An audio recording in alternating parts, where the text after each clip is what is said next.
Please welcome Brian McLaren.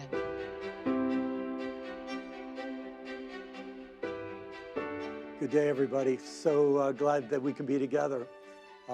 You won't be able to tell this right now, but in the last few minutes here in Albuquerque, we have gone from perfect fall weather with a beautiful New Mexico blue sky to the clouds coming in and to thunder and to rain. So if you'd been here 5 or 10 minutes ago, you would have seen the crew moving cameras and moving us inside. So we're warm and dry and glad to have these few minutes now to just look over this day, to let things settle, to bring this beautiful and rich day to a close together. I hope you've had many highlights of this day, many moments where something spoke to you in a special personal way. And again, as we did yesterday, I'll be inviting you to post into the Q&A facility on the platform just a quick story, a sentence or two of something that touched you, a person, a quote, an idea, an image that meant a lot to you. You know, it could have been you met someone new on the online platform, or you were part of a really meaningful discussion, or you learned something about one of our co-sponsors and partners that is now going to be meaningful, important to you. Whatever that is, if you can put that in the stream there a couple of times during our time together, I'll get to read those and share them with everybody. I also should say, today in many ways has been a very deep and intense day, and I know for many of you it's been quite an emotional day. There have been things said by our speakers and in our practices that have really gone deep. And I'd like to just remind you, after a day like this, it's a good time to be good to yourself, to take care of yourself, to put in those self-care practices that are so important. That might mean just making sure you drink some extra water and you take a hot shower, a warm bath, or a peaceful walk. Maybe just even have some fun, but do whatever you need to do to take care of yourself and to recharge today, especially if it's been an emotionally intense day. Michael began this day by giving us a theme, God's presence in our healing journeys. And that's, I think, why for many of us we've opened up some very deep areas of our lives today. And you'll remember that Richard then introduced the sit by inviting us to see God in the loving gaze of a mother toward a newborn child. He said that we learn who we are in the gaze of another, and that first gaze of unconditional love and connection from a mother. That use of a feminine image ended up really being important today. It echoed all through the day, starting with Jim Finley's first talk on the contemplative dimensions of healing trauma. Now, I need to say, any of you who know Jim, I mean, really, he's one of the kindest human beings that I've ever met. In fact, he's one of the kindest human beings I can imagine. And whenever he talks about the horrible situation of his childhood, the failure of his parents to protect him, and in fact, in many ways, to just multiply harm in his young life, it just breaks my heart. It's just so wrong. But as Jim shared, and as we all sense when we're with him, his brokenness didn't make him bitter, it made him better. It ended up becoming the context for his deep encounter with the deepest kind of love and acceptance and healing power that any human being can ever know.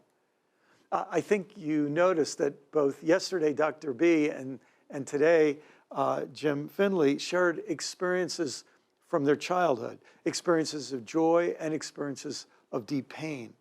And while most of us are here working on our adult spirituality, this is a reminder of all the dynamic things that are happening, maybe without us grown-ups noticing it, in the lives of the children and who are around us. Again, that's a theme, the importance of childhood experiences that echoed all through this day. Jim said that there are two dimensions of healing trauma. There's the psychological dimension. And of course, after experiencing trauma in his own childhood, he grew up to become a therapist who then has devoted his life to helping others heal from trauma. He defined trauma as powerlessness to establish a boundary between yourself and life-threatening or life-damaging events. And of course, people who experience trauma can then be re-triggered through PTSD, and smaller traumas can accumulate and have major effects in people's lives. So healing means being restored to that sense of wholeness and well-being that was taken, that was lost, that was stolen. And so Jim affirmed the important psychotherapeutic paths to symptom reduction. And of course, he devoted so much of his professional life to that work, but he also devoted his life to the second stream of healing trauma, which is the contemplative or mystical dimension. And as you'll recall, he spent a lot of time, in fact, he returned to it several times with a few paragraphs from his teacher, Thomas Merton's book, New Seeds of Contemplation. You remember the passage that speaks of the world and time as the dance of the Lord in emptiness. The silence of the spheres is the music of a wedding feast. And Jim described those, and Merton described those fleeting moments where we sense our belovedness, when we have a kind of homecoming and inner clarity and awareness. And those fleeting moments eventually maybe kindle in us the hope that we could find a deeper way of life where those fleeting moments become more normative, more normal. It's kind of like you go on a vacation to a great place, and then you wonder, could I ever actually live there? And could that become my normal way of life? And I think that's really what brings so many of us to the Living School. And then I'm sure you won't forget that story Jim told during his doctorate at Fuller Seminary, the story of the alcoholic veterans and that special program and the arrival of the new person who is entering the program and was brought through an initiation rite where he was asked, what do you love most?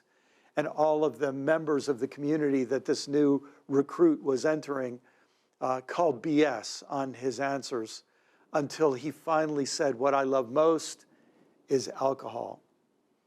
And Jim described how that moment helped him see that what that man experienced in the initiation rite was a kind of contemplative opening, a kind of contemplative moment where he was invincibly vulnerable, where he was truly mature in his childlikeness, where he was alone, completely alone, and yet alone in the company of other people who have a kind of shared intimacy of aloneness, a communal solitude, if you will.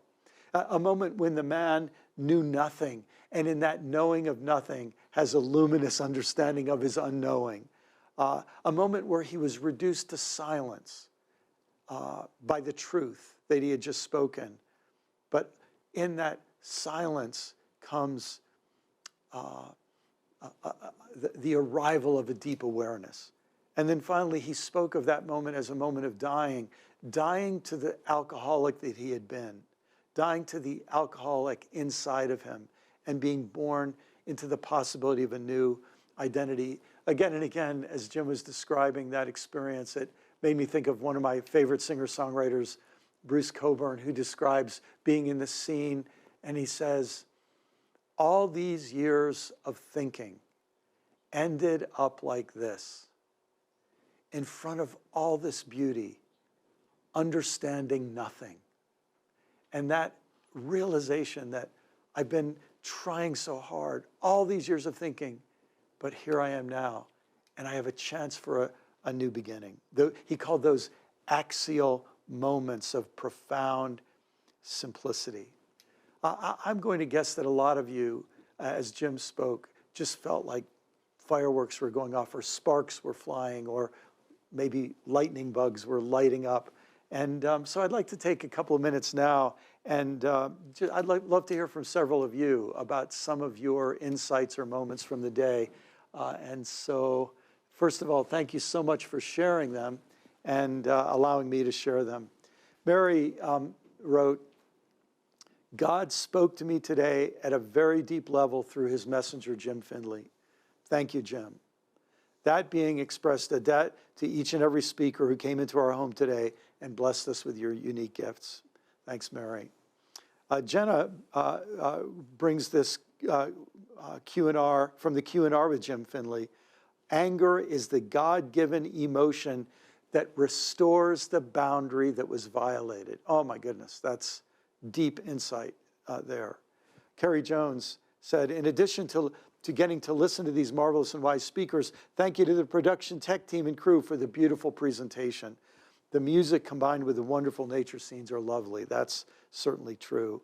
Tim McConnell brought a quote from Rose B. Simpson, no one is going to survive if we don't take care of the earth, our mother. How we treat women relates to how we treat Mother Earth. And he said this is one among many gems of insight and wisdom. Mary Sue said, reiterated some words from Mirabai Starr. The shattering of the heart that creates space for everything, and the love that comes pouring into the empty heart as wine into the empty glass, allowing and holding the emptiness and grief that accompanies loss in all its forms, knowing the divine gaze is holding and filling us. Richard said, Mirabai Starr made the three mystics come alive for me in a way that they never had before. She made them so much more real and personable. I felt exactly the same way as someone who's read about and read these mystics. Her storytelling just made them feel as they feel for her, just like friends who are now part of our lives. Mary Martha referred to Richard's metaphor of the nursing mother, and it has stayed with her all day. And then just one more, touching the hurting places with love. What a beautiful solution to my pain and pain of the world. Mystical moments are subtle and fleeting, and I should not panic when I'm dealing with extemporaneous stuff, like thunderstorms. So many helpful and powerful sound bites of spiritual wisdom, reality, wow. So thanks, and we'll hear from a few more of you in just a few minutes. I just wanted to share personally, you might remember at the end of Jim's talk, he just read a long quote. He closed with a lengthy quote from New Seeds of Contemplation. And I want to express something that happened to me, and many of you might resonate with this. I felt like I just got a taste of something, a little glimpse of something that I could not put into words. Like if you invited me to try to capture it in a little message, I couldn't do it. I don't have words for it. I'm not ready to put it into words yet, but here's the feeling I had. I'm almost touched it. I almost got it, but maybe the next time I'll get it. And the next time I get close to it, I'll be familiar with it. I'll say, oh, that's what I was almost grasping at the end of Jim's talk. That happens to me a lot when Jim talks. It feels like he brings me close to something that I haven't really gotten close to before. Any of you who have a rudimentary understanding of that famous equation, E equals mc squared, know that what that equation says in physics is that energy and matter are transferable. Speed up matter enough and it becomes energy. And in that way, you can kind of see matter as a kind of frozen energy. Both are forms of a same reality. And as I heard Jim at several points today, I realized that for him, the energy of the universe is the love of God. And the tree, or the mountain, or your plate of food at dinner, or the old frog jumping into the pond, you, me, all of these are manifestations, embodiments of the generous self-giving of God. Before we move on to Mirabai's amazing message, I just want to also note that this gathering has been shaped by the CAC team, not just around teaching, but also around practice. Practices involving our body and journaling and creativity and breath and the arts. Things that aren't just new ideas and words coming to our heads, but chances for us to do something, engage in some way. And Kirsten led us in a beautiful practice, a meditation on love, really, on the depth of love. And she reflected on a drawing. And I think many of us felt, yeah, you know, especially those of us, you know, I make my living as a writer and speaker. Words are a big part of my life, but the simplicity of a drawing takes us to a place that we need. Here's how she described the place she came to.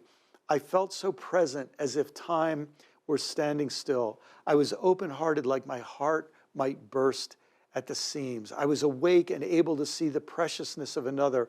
I was fully alive and willing to act for another. I was vulnerable and open to the pain of another. And her experience of practice helped her get to that place and hold that place. And I hope many of us have had those kinds of moments in those practices, listening to Red Road Crossing's amazing stories and music, or drawing, or journaling, or just sitting in silence. Well, we then came to Mirabai's beautiful talk on meeting the mystics in the landscape of loss. I have to make a confession. I'm a bird guy. I love nature and I love birds. And where Mirabai was filmed, I bet some of you noticed it. I'm not even sure I ever saw one, but I could hear hummingbirds coming in and out. That special sound of the whir of hummingbird wings, and it just added this little element of delight for me that seems to be metaphorical of some other things that were happening as Mirabai spoke. I remember feeling kind of arrested as she began her talk, where she said, I honor you for your story and all that brought you here, speaking to us as the listeners and watchers. She said, nobody knows what you have been through or are going through now. I don't know if you've ever had one of those days of deep loss and grief, and you're in the store and somebody just treats you badly, and you sort of want to say to them, if you knew what I've been through today, you wouldn't treat me so gruffly, you know? And then you realize, oh gosh, I've treated other people with no idea of what they've been through on that day. And it seems to me that what Mirabai did in the way she began that talk is realize we're going into sensitive territory. And let's be sensitive that there are 5,100 stories being brought together in these days. And all of us have to have some imagination of the struggle and difficulty that some are going through even today. One of Mirabai's beautiful encapsulations of wisdom was, in grief, we choose to be with unknowing. So often in grief or loss, we're tempted to want to blame somebody, which sort of solves the unknowing. Or we just try to suppress it and deny it. But she says, no, in grief, we actually allow the unknowing to be. And then she led us into the lives of three amazing saints and mystics. And I don't think any of us will ever feel we won't be able to feel distant from them. We'll feel we now are brought into their story. When she talked about Teresa, who you just know she has such a deep affinity with, she's absorbed Teresa's words in Renaissance Spanish and then let them become so much a part of her that she could render a accurate and fair and meaningful translation to people today. You just feel that that Mirabai is introducing us to a friend. And this one sentence will stay with me. The masculine paradigm of holiness that was given by the Christian faith in her day, the masculine paradigm of holiness never fit her spiritual curves. Wasn't that a beautiful line? She didn't fit in. She didn't align with the traditional image of of spirituality and so on. And I'll bet that every one of us on some level feels that we just don't fit in.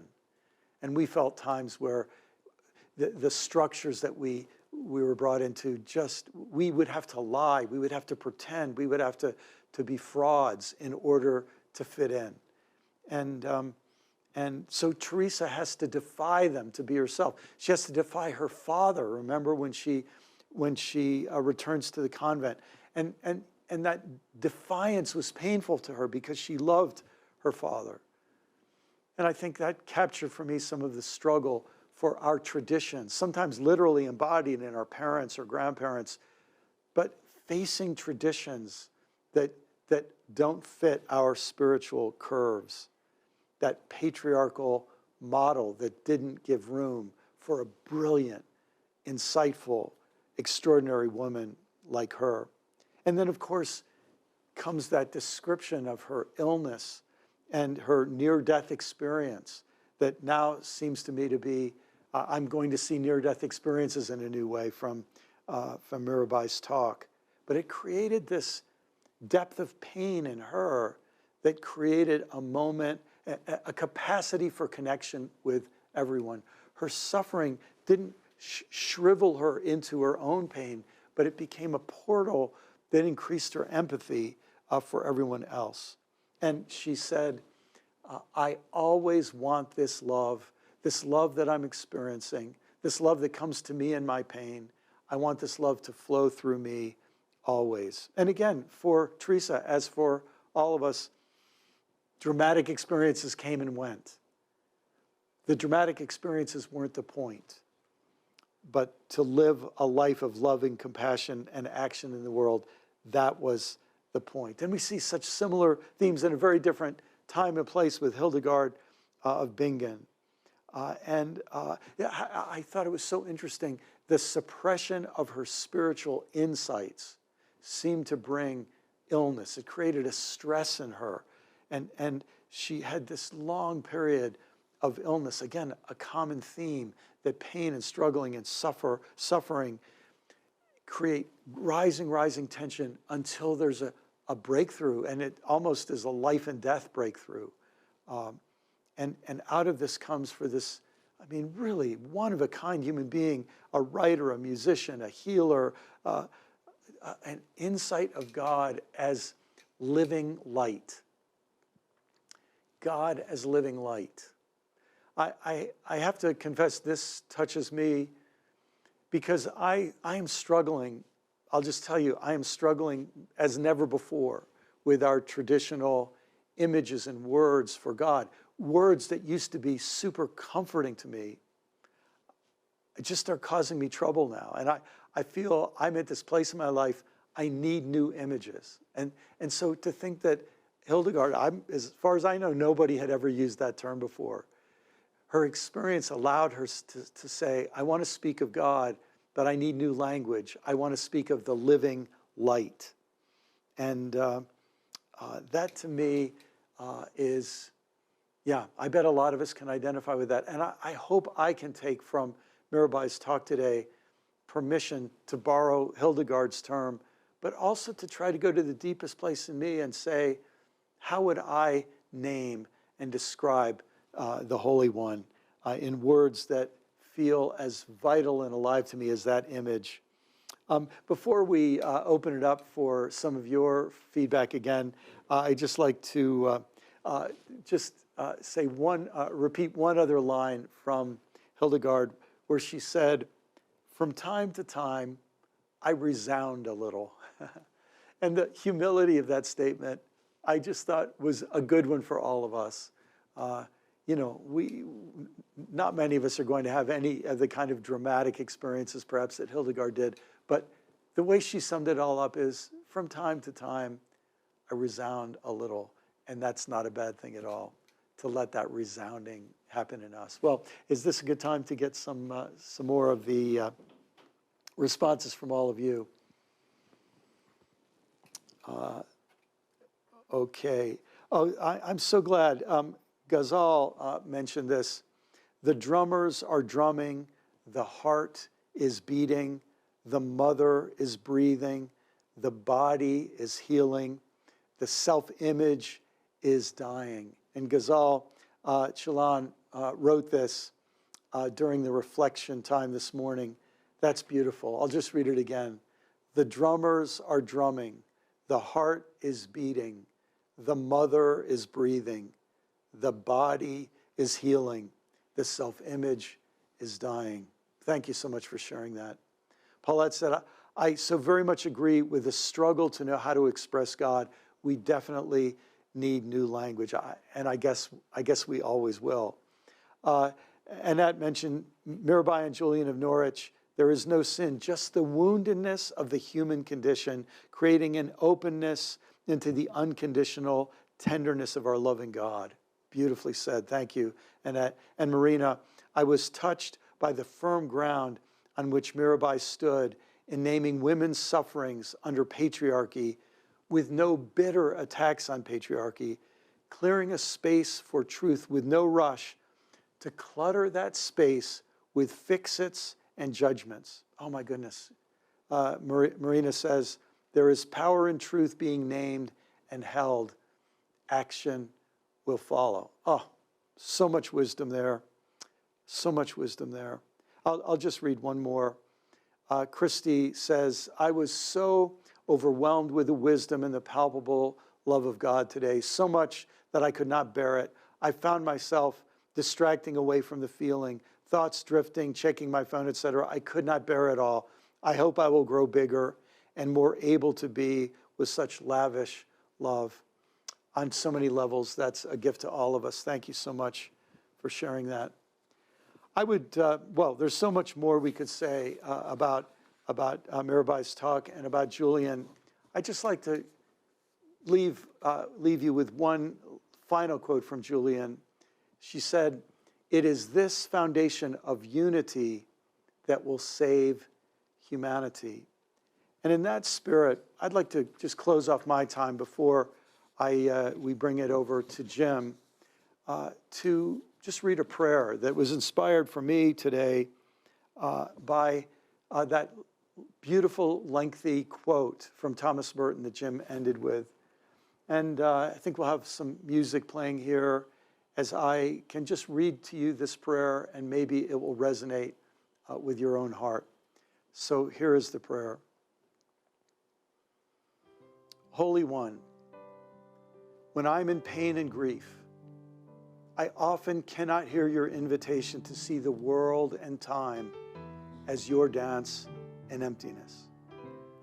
When I'm reeling from trauma or worn down by anxiety, I only hear the deep silence and vastness of space, and there is no trace for me of the music of a wedding feast. I try to find help from the groups to which I belong, but so often they seem to be on fire with the compiled trauma and anxiety of all their members, which only creates a vicious cycle of harm. So we persist in misunderstanding the phenomena of life. Our lives are a book, and we never get beyond the first syllable.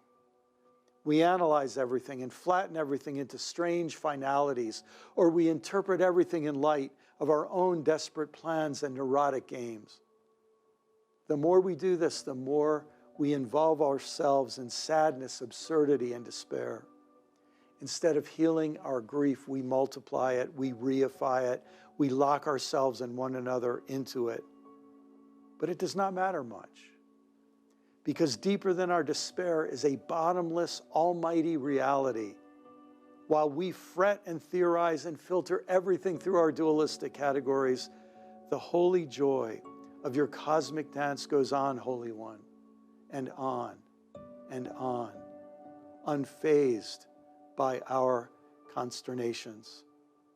Faintly, occasionally, subtly, I sense this deeper reality, this bigger and all-encompassing story. Those moments when they come are too self-evident to doubt and too deep to comprehend. But quickly, I am distracted by a ringing cell phone or the fact that I'm late for a meeting or a Zoom call. But the cosmic dance of divine love goes on, whether I am aware of it or not.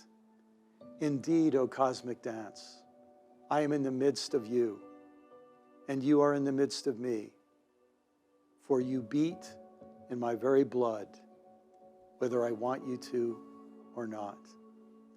And so, O Holy One, I feel myself invited by you to forget myself on purpose, to descend into my pain and grief to its depths, to fall through the bottom of it, to cast my awful solemnity to the winds and join you in your general dance, your cosmic dance, the dance of love, that is the swirling of galaxies and the spinning of planets, in the rhythm of day and night, fall and spring, heartbeat and beating drum, in breath after breath, as we breathe together in your holy conspiracy, even now. Amen. I'll pass it to Jim now. Jim, will you lead us in a time of contemplation as we close this rich day together? Yes, I will. Thank you. That was a lovely reading there at the end. That was lovely. Those words. Thank you. That was beautiful.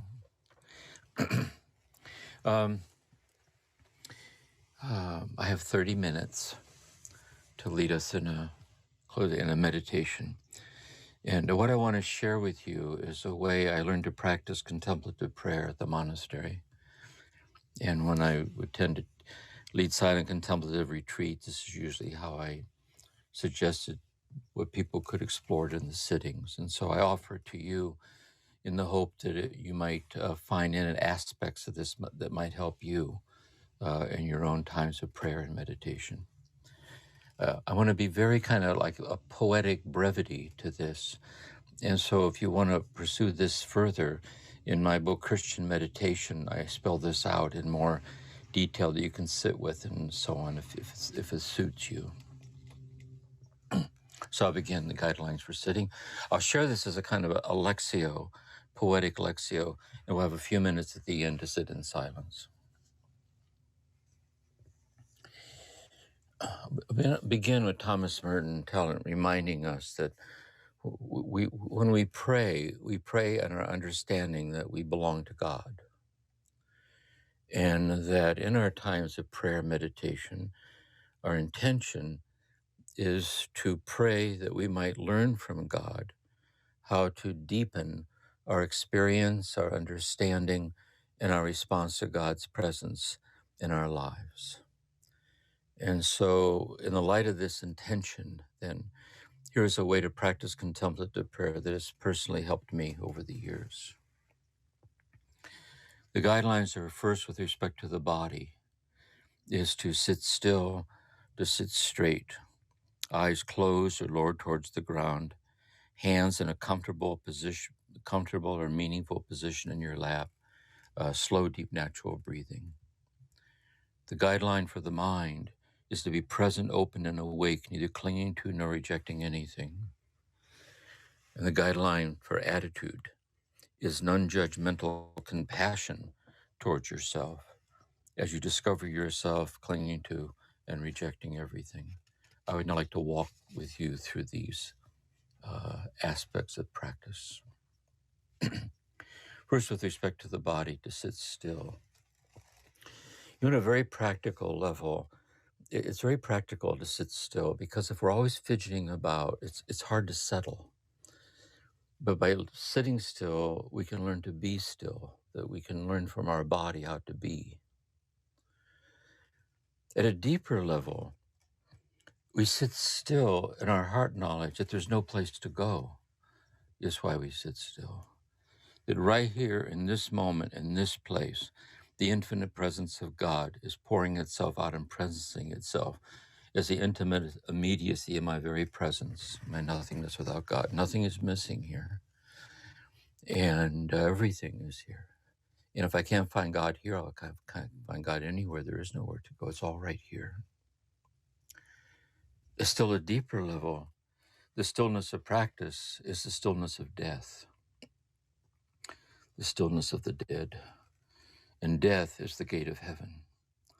And so in our practice, we learn from God how to let go of, pass beyond, and die to everything less than an infinite union with the infinite mystery of God that is our ultimate reality and our destiny.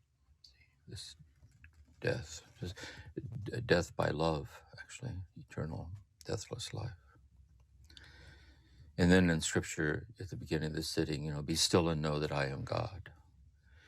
and the axis of the turning world, this deep stillness, this axis of loving presence.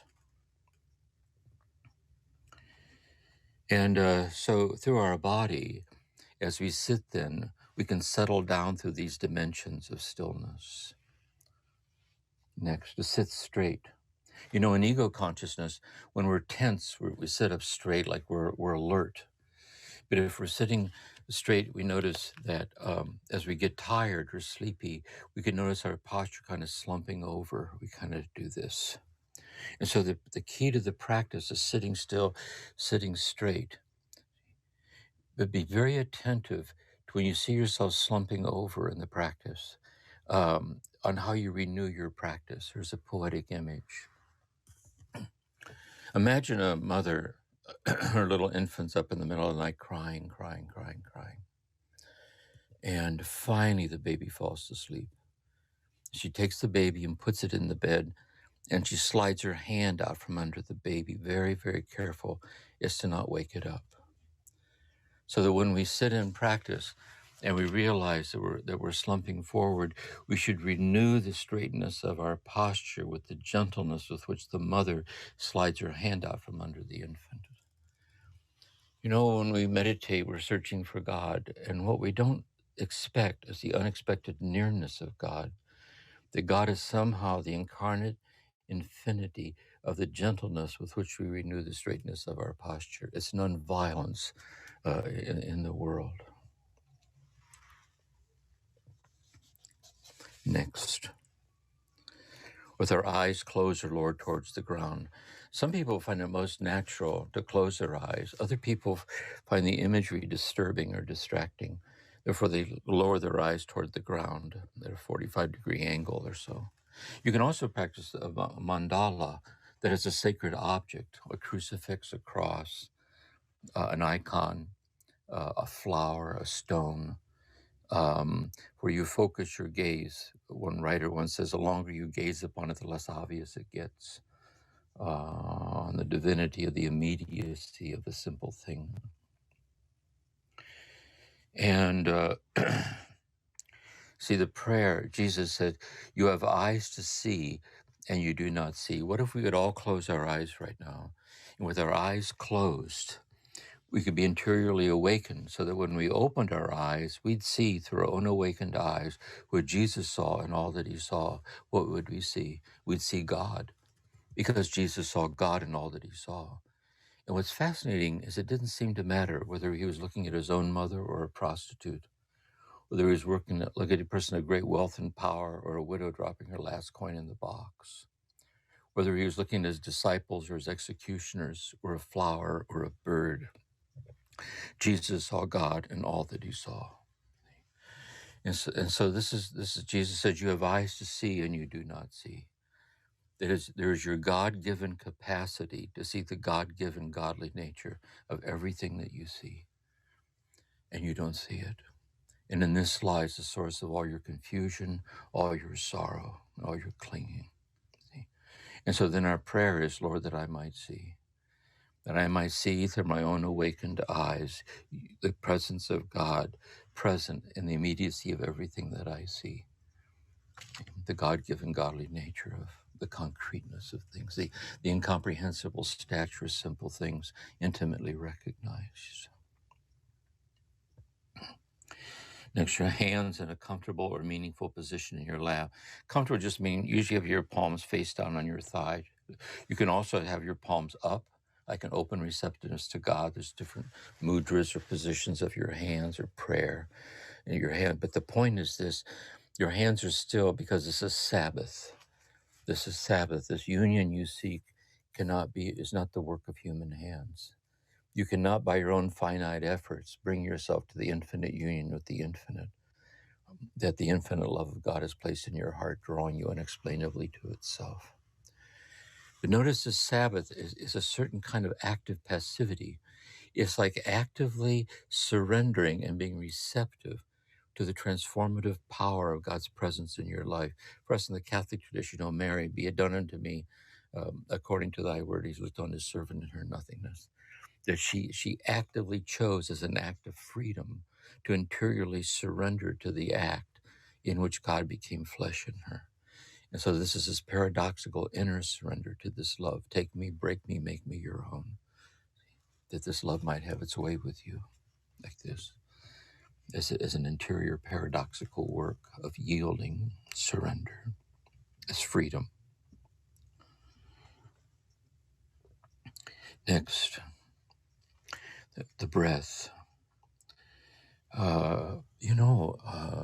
Says God breathed into Adam the gift of life, the breath of life.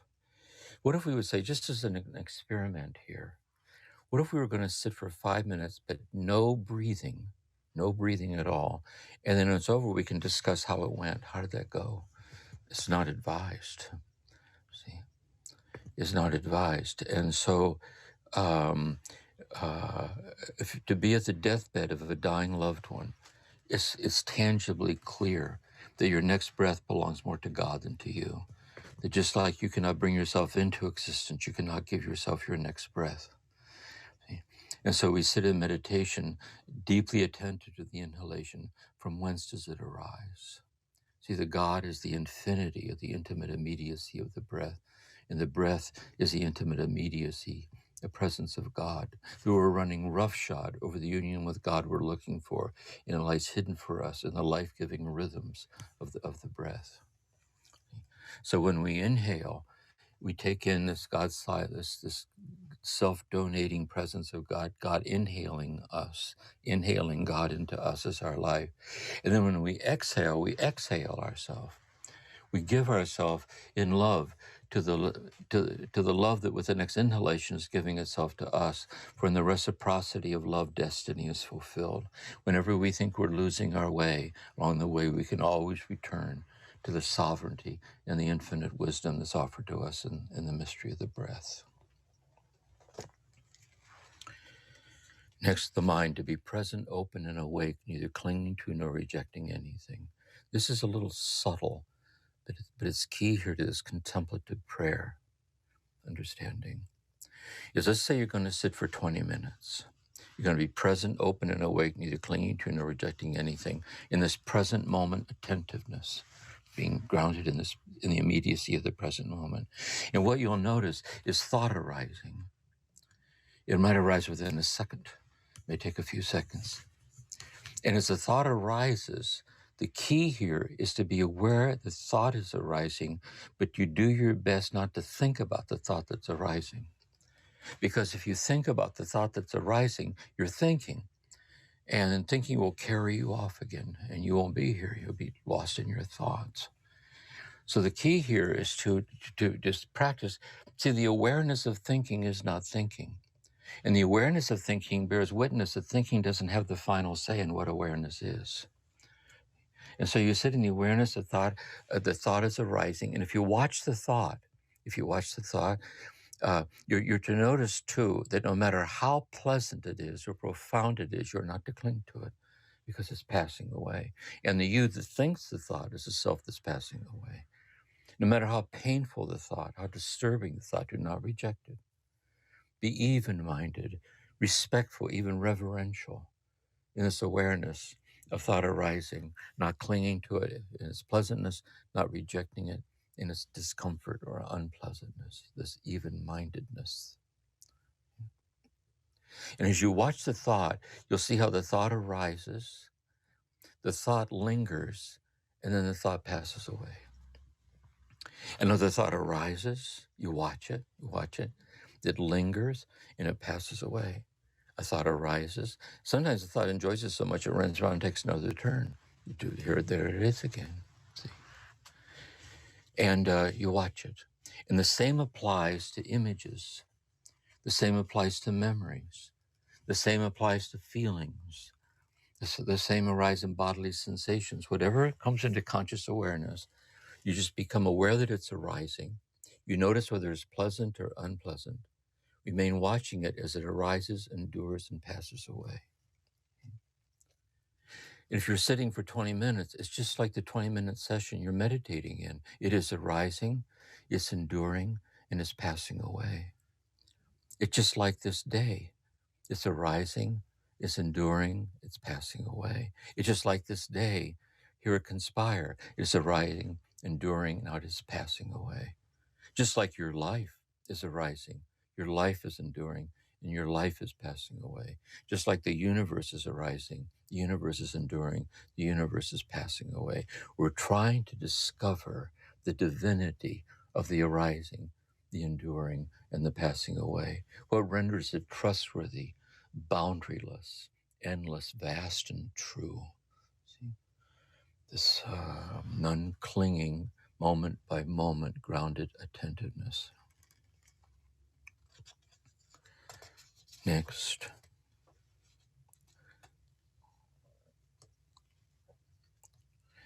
is compassion, non-judgmental compassion towards yourself, non-judgmental compassion, their boundaryless one with yours. If you commit yourself to this practice, what you'll tend to discover, I discovered, you're not very good at it. You're not very good at it. It's easy to say. It's easy to say, but you sit down within 2 or 3 minutes, you're all thinking again. And you're lost in your circuitous paths of your mind, your half-heartedness, your confusion. And here's the thing about, here's Christ consciousness' mercy. We tend to get in, here's the image that I use. Sometimes we tend to think that spiritual attainment is like jumping over a very high bar. And it's very, very high. And we run and run and run and jump, and we do our best, and we fall, we don't get over it. We run and run and run and jump, we can't get over it. We do it over and over. And just as we've exhausted ourselves, the seemingly futile task, I'll never get over that. Love steps out, places the bar flat on the ground. Approaching the bar, bewildered by the simplicity of the task, we trip over it and fall into God's arms. I think it's a lot like that. And so really what this is about compassion is we catch ourselves in the act of perpetuating violence on the part of us that needs to be loved the most. Because we either want to invade ourselves with shaming messages, see, I didn't think I could do this, or we abandon ourselves. I think I'll go watch television, do something I can handle, something more my speed. See? And here we learn, see, neither to evade nor abandon. Because that in us that gets this, which is that in us that meditates. There's that in us that sees this, and there's that in us that doesn't see it yet. And sometimes we resent the part that doesn't see it yet. There you are again, falling asleep, being distracted, half-hearted, all this. And this is the origin of violence in the world, in our heart, like this. And so really, we're to be tender-hearted. Because to be tender-hearted, endlessly circling back around for the part of us that keeps falling short, being there for it over and over and over and over again. And then our compassionate heart embodies infinite compassion towards us, which is the view from the cross. See, greater love than this has no one that laid down his life for his friends. And we lay down our life for the weakness within ourselves, deeply accepted, and God shines bright in that weakness.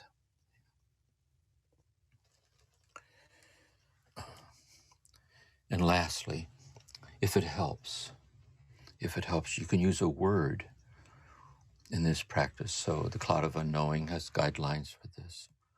But also the Jesus prayer, the way of a pilgrim, the Philokalia, Jesus mercy, Jesus mercy. And here's a practice that I recommend, words that have helped me.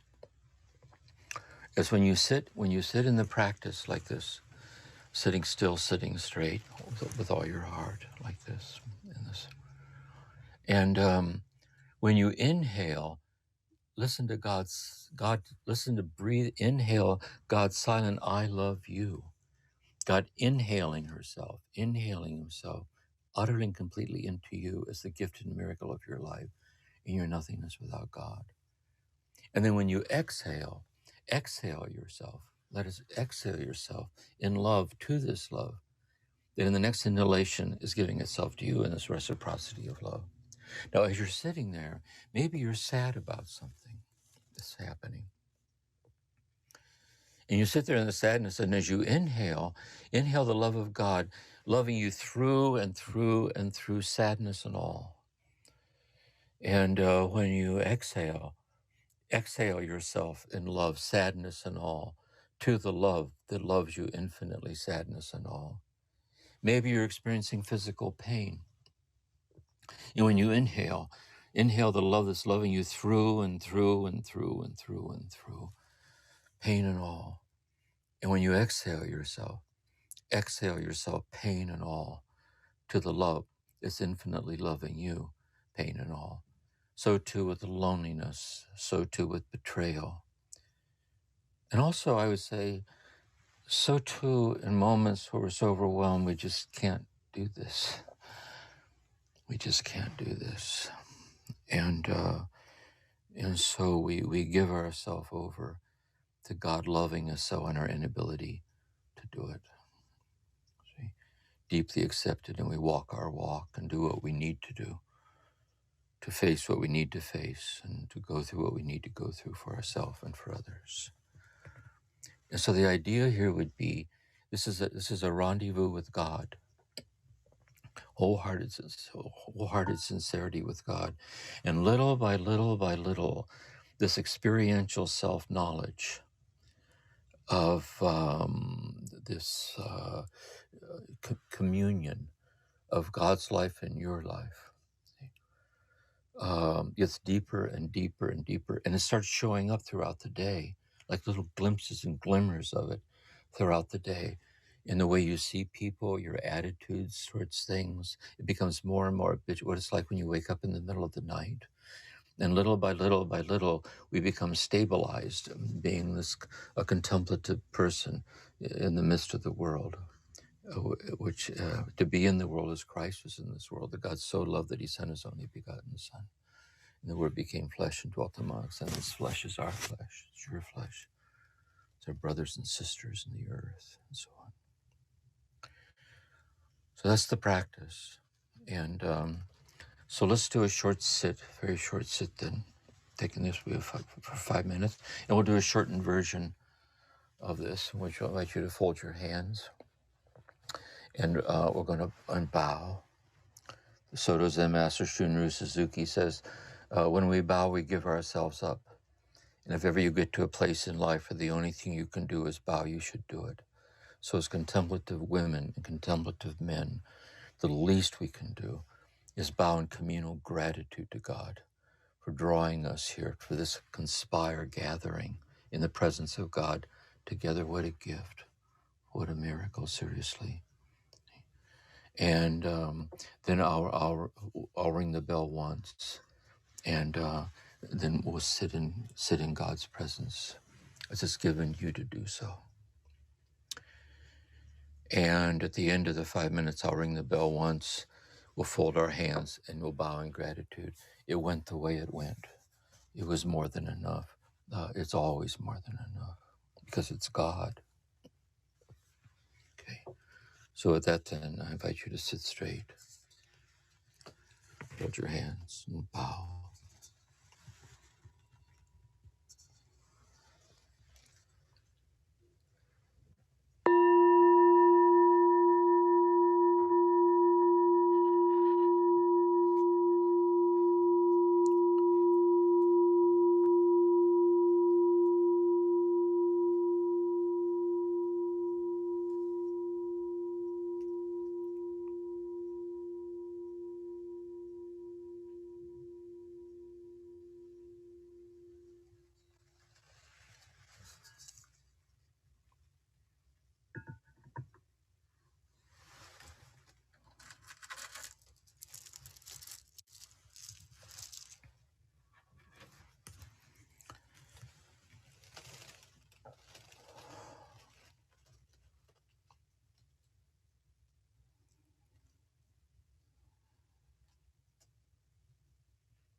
Blessings, all of you. It's a gift.